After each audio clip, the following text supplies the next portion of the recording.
Hello बच्चों, आपका अपने ट्यूटर टॉक 9 चैनल में स्वागत है। आज की वीडियो में हम कक्षा नववीं प्रश्नावली 2.2 प्रश्न नंबर 2, इसमें पूछा गया है कि निम्नलिखित बहुपदों में से प्रत्येक बहुपद के लिए p ब्रैकेट में 0 है, p1 p2 ज्ञात कीजिए। करना क्या है, जो हमें अलग अलग ये बहुपद दिए हैं, इन बहुपद में हम p का मान भरेंगे। चर की जगह पे कभी 0, फिर 1 लगाकर, फिर 2 लगाकर 3 बार हमें हल करना होगा। तो यहाँ पर बच्चों y का अलग अलग मान भरेंगे। जैसे पहले हमें 0 भरने के लिए कहा है, फिर 1 और फिर 2। पहले 0, फिर हमें 1 भरने के लिए कहा गया है और फिर 2 भरने के लिए कहा गया है, एक ही बहुपद में। तो यहाँ पर हम क्या करेंगे, पहले 0 भरते हैं तो 0 का वर्ग, 0 का स्क्वायर, फिर y की जगह पे 0 भर रहे हैं, 0 प्लस 1, आपका आंसर आ गया 1। 0 0 तो 0 है, 1 बचा। अगले भाग में यहाँ जहाँ पर बच्चों y है, वहाँ पर हमने 1 लिखना है। y का स्क्वायर, 1 का स्क्वायर माइनस y, फिर 1, उसके बाद क्या है, उसके बाद ये क्या है, प्लस y 1। तो बच्चों ये 1 और ये 1 तो कट गया, +1 और -1 कट गया। 1 का वर्ग क्या होता है, 1 होता है। कई बच्चे कन्फ्यूज़ हो जाते हैं, 1 2 का 2 लिख देते हैं। नहीं, 1 के वर्ग का मतलब 1 को 1 से गुना करेंगे, 1 आएगा। आगे फिर 2 भरना है, वाई स्क्वायर, 2 स्क्वायर, फिर माइनस का साइन, फिर y है यानी कि 2, फिर प्लस है, फिर 1 है। अब 2 का वर्ग क्या होगा बच्चों, 4 होगा। 2 का वर्ग क्या होगा, 4 होगा। ये -2 है, ये 1 है, ये -2 फिर +1। 4 और 1 प्लस करें तो कितना आएगा, 4 भी प्लस का, 1 भी प्लस का, 5। 5 में से 2 घटाए 3। अब इसका सेकंड पार्ट करते हैं। तो अगली जो स्टेटमेंट है, 2 + t + 2t square minus t का क्यूब। इसी तरह से इसमें भी वही, पहले 0 भरेंगे, फिर 1 भरेंगे, फिर 2। चलो पहले 0 भर लेते हैं। अगर यहाँ पर बच्चों 0 भरा जाएगा तो सभी t 0 हो जाएंगे, अकेला 2 ही आंसर आएगा, आपने याद रखना। आप देखें तो अगर किसी को कन्फ्यूज़न हो, 0 तो 0 होता है। 0 का हम अगर वर्ग करेंगे 0, 0 को 2 से गुना करेंगे, ये भी 0 हो गया। 0 का अगर घन करेंगे मतलब क्यूब करेंगे तो ये भी 0, तीनों 0 हैं। आंसर क्या आया, 2।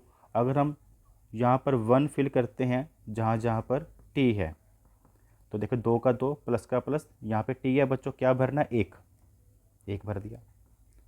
फिर 2 है, 2 के साथ क्या, t का स्क्वायर, 1 का स्क्वायर। फिर कौन सा साइन है, माइनस का है, ध्यान से देखें, माइनस का। फिर टी क्यूब है यानी कि 1 का क्यूब। जहाँ जहाँ पर टी था वहाँ वहाँ पर हमने 1 लिखा है। अब देखें, ये 2 और 1 तो हो जाएंगे 3। ये भी क्या होगा, 1 का वर्ग क्या होता है, 1 होता है। 1 का वर्ग 1 ही होगा, तो 1 को 2 से गुना करेंगे, 2 हो गया। ठीक है, 2 और 1 3 और 2 5 हो गए। समझ रहे हैं आप। 1 का घन क्या होगा, 1 ही होगा। कई बच्चे कंफ्यूज होते हैं, 1 3 का 3 लिख देते हैं। नहीं, 1 के घन का मतलब है 1 को 3 बार आपस में गुना करना, तो 1 ही आएगा। वैसे यहाँ पर 1 के वर्ग का मतलब था 1 को 2 बार आपस से गुना करना, 1 ही आएगा। इनका आंसर आ गया 4। अब हम p का मान 2 भरेंगे, तो पहला 2 उतार लिया, फिर उसके बाद प्लस का साइन है, फिर t है, जहाँ जहाँ पर t है वहाँ पर हमने 2 लिख रहे हैं। फिर माइनस है, फिर 2 का है बच्चों घन क्यूब।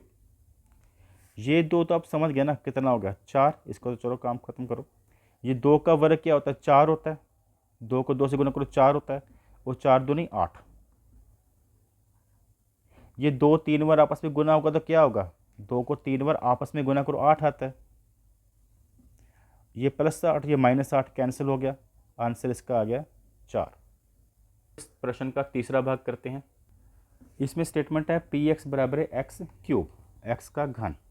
इसमें भी वही, एक बार 0 फिल करेंगे, एक बार 1 भरेंगे और एक बार हम इसमें 2 भरेंगे। कहाँ पर, x की जगह पर। अगर बच्चों इसमें 0 भरेंगे तो सिंपल आपको पता है 0 होगा। अगर हम इसमें 1 भरते हैं तो 1 का घन 1 होगा, क्योंकि 1 को अगर 1 को 3 बार आपस में गुना किया जाए तो 1 ही आता है। और अगर हम 2 भरते हैं तो 2 का क्यूब हो गया, 2 को 3 बार आपस में गुना करो तो बच्चों क्या आता है, 8 आता है। तो इसका आंसर 8 आ गया। ये सोल्व हो गया है। अब हम इस प्रश्न का चौथा भाग करते हैं। चौथे भाग की स्टेटमेंट कुछ इस तरह से है। यहाँ पर भी हम x की जगह पे 0, 1 और 2 फिल करेंगे। चलो पहले 0 फिल कर लेते हैं। 0 - 1 और 0 + 1। बच्चों क्या किया, जहाँ जहाँ पर बच्चों x है, जहाँ जहाँ पर x है वहाँ पे मैंने 0 लिखा है और कुछ नहीं किया।